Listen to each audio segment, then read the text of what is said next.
Oke, selamat pagi anak-anak. Ketemu lagi dalam pembelajaran ilmu pengetahuan alam di kelas 6. Semoga hari ini anak-anak dalam kondisi yang sehat, yang baik dan penuh semangat untuk mengikuti proses pembelajaran pada saat ini. Pada hari ini kita masih akan belajar tentang perkembangbiakan tumbuhan.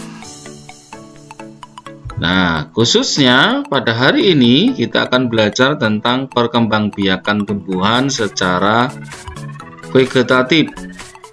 Ya, perkembangbiakan secara vegetatif. Apa itu perkembangbiakan secara vegetatif?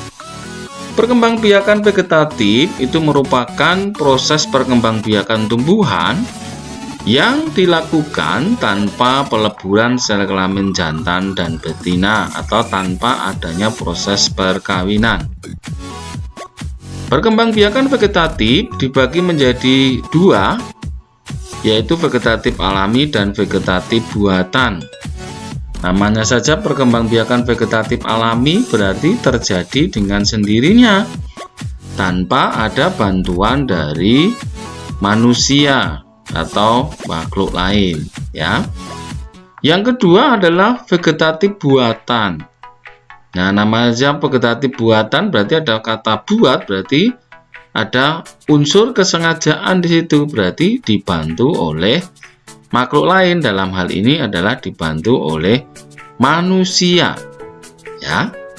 Oke, tapi pada hari ini kita akan belajar pada satu poin, yaitu perkembangbiakan vegetatif alami, ya. Nah, ada apa saja perkembangbiakan vegetatif alami pada tumbuhan? Ya. Nah, yang pertama itu adalah akar tinggal atau nama lainnya adalah rizoma atau juga bisa disebut juga rimpang. Ya. Nah, rizoma ini adalah batang tumbuh mendatar yang terletak di bawah permukaan tanah. Ya. Bentuk rizoma itu mirip dengan akar, ya. Namun berbuku. Jadi berbuku-buku, ya, ada lekuan-lekuan seperti itu. Nah, mirip seperti batang dan memiliki kuncup di bagian ujungnya. Nah, biasanya tunas tumbuhan baru akan tumbuh pada setiap buku akar tinggal tersebut. Jadi, kalian bisa melihat contohnya, misalnya ini, ya. Nah, ini tumbuh di bagian dari buku-buku tersebut, ya. Nah, contohnya bisa dilihat, yang pertama ada jahe, ya. Ada lengkuas, ya. Kemudian ada kencur dan ada kunyit. Nah, biasanya akar tinggal atau tumbuhan yang berkembang biak dengan akar tinggal atau rizoma ini, yang melakukan proses ini adalah tumbuhan apotek hidup, ya, sebangsa jahe, lengkuas, kencur dan kunyit, ya. Oke, lanjut berikutnya yaitu tunas. Nah, tunas ini, ya, biasanya atau secara umum tepatnya itu tumbuh, ya, di dalam tanah, tepatnya di sekitar induk tumbuhan. Jadi di sekitar tumbuhan induknya, ya. Nah, tunas tidak bergantung pada induk. Tunas akan tetap hidup meskipun induknya ditebang. Ya, kadang-kadang kalian bisa perhatikan di sekitar kalian, misalnya tumbuhan atau tanaman tebu. Nah, tebu ini kalau misalnya ditebang, nah dia masih bisa muncul tunas baru, ya. Kemudian yang kedua adalah tanaman pisang. Pisang juga demikian, ini, ya. Yang berikutnya adalah bambu, ya, bambu. Nah, tumbuhan tebu selain dengan tunas, dia juga bisa dikembangbiakkan dengan stek, ya, dengan stek. Nanti itu dipelajari di hari berikutnya, ya. Oke, yang berikutnya adalah umbi lapis. Nah, umbi lapis ini merupakan pelepah daun tipis yang berlapis-lapis. Nah, di bagian pangkalnya terdapat cakram sebagai batang dan suing sebagai tunas yang dapat tumbuh menjadi bakal individu. Nah, kalian bisa lihat di sini umbi lapis contohnya bunga bakung ya. Ada bawang putih, bawang merah, ada tulip. Nah, kalian bisa ini lihat ya, tumbuhan yang ada di sini ini adalah contoh-contohnya ya. Oke, selanjutnya adalah umbi akar. Nah, umbi akar ini adalah bagian akar yang membesar karena menyimpan cadangan makanan. Nah, umbi ini tidak memiliki tunas dan tidak berbuku-buku. Nah, itu bedanya ya dengan yang rimpang tadi. Nah, kalian bisa menjumpai pada beberapa tanaman, misalnya wortel, singkong atau ketela pohon ya. Kemudian ada lobak. Nah, lobak ini ya, yang berwarna putih ini. Kemudian ada bunga dahlia. Nah, itu beberapa contohnya. Nanti kalian bisa mencari contoh yang lain. Bisa searching lagi di internet, akan lebih banyak lagi contohnya. Ya. Oke, selanjutnya setelah umbi akar ada umbi batang. Umbi batang adalah batang yang tumbuh di dalam tanah. Nah, batang tersebut akan mengembang dan membentuk umbi yang bertugas menyimpan cadangan makanan dalam bentuk karbohidrat.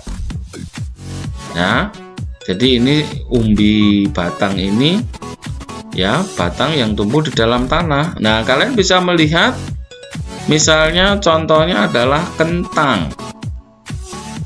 Ya, kentang, bisa juga bengkoang atau ubi jalar ya, ubi jalar atau ketela rambat.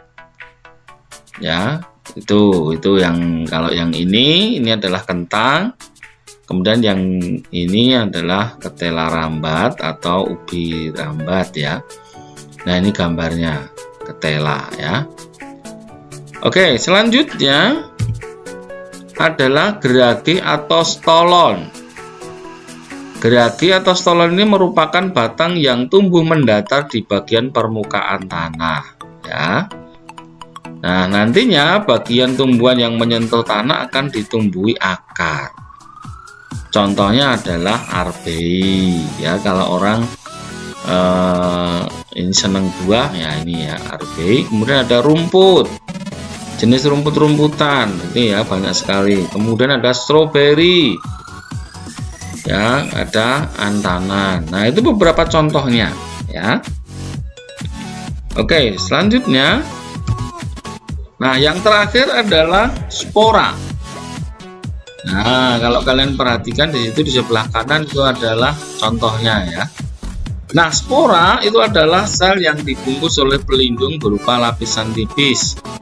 Spora itu dikenal sebagai alat persebaran biji pada tumbuhan berpembuluh. Nah, contohnya misalnya lumut ini ya, yang ada di sini. Nah, ini lumut ya. Nah, itu tumbuhan lumut ya. Kemudian ada jamur juga bisa, dan suplir. Suplir itu yang tengah ini ya. Nah, ini adalah suplir. Kalian bisa menjumpai tanaman-tanaman yang berkembang biak dengan spora ini di dataran-dataran tinggi ini akan sangat banyak ya. Misalnya di daerah pegunungan itu sering ya lumut, atau di sungai-sungai juga ada. Ini suka hidup di tempat yang lembab. Oke ya, demikian anak-anak untuk materi hari ini tentang perkembangbiakan tumbuhan secara vegetatif alami. Untuk pertemuan selanjutnya atau berikutnya, kita akan belajar tentang perkembangbiakan vegetatif buatan ya.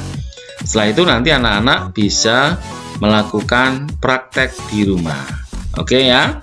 Oke, ingat untuk hari ini tugasnya ada di GC. silahkan kalian mengerjakan ya, jangan menunda-nunda pekerjaan supaya tidak menumpuk ya. Jadi kerjakan sesuai dengan jadwalnya, tepat waktu, sehingga kalian tidak akan ketinggalan dan tidak akan menumpuk tugasnya ya. Jadi lebih enak ya. Oke, semangat terus untuk belajar meskipun secara daring. Saya berharap anak-anak tetap terus semangat ya, karena kalian sudah kelas 6 ya. Tetap semangat, tetap mematuhi protokol kesehatan supaya kita sehat, keluarga kita sehat, dan orang lain tetap juga sehat. Oke, sampai ketemu lagi di pertemuan selanjutnya. Sampai jumpa lagi. Yo, I ain't here for the money, I ain't